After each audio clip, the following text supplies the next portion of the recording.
What is other storage on your iPhone and how can you clear it? Hello guys, this is Atticus from App Hacks, and in today's video we'll be talking about the other storage or the system storage in your iPhone. Now, many of you might have seen it whenever you are checking out your settings or your storage. Now, let us check it out too first. The first thing you'll need to do is head over to your settings, and to get there, what you'll need to do is go to General, and on your General you will see the iPhone storage option. Tap on it. Now right here you should see an option called System Data, or sometimes it's also written as Other. Now what this is your system's data. Now this can include your Safari's cache or your different voice memos, your files that your iPhone cannot classify.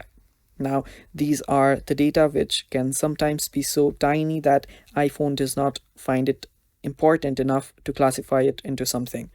Now, these applications can be whatever, like as I said earlier, your voice memos, your tiny files, your folders, and whatever other miscellaneous stuff that iPhone can group together to call it system data.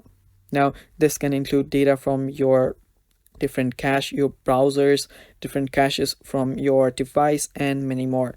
So it's that simple. All you need to do to reduce it, you cannot completely erase it, so you can reduce it by removing caches from your different datas, such as you can head over to your photos, you can delete your trash from there, you can completely empty your trash, you can head over to your Safari, you can clear the cache from your Safari and other apps too, to reduce your system data or your other storage.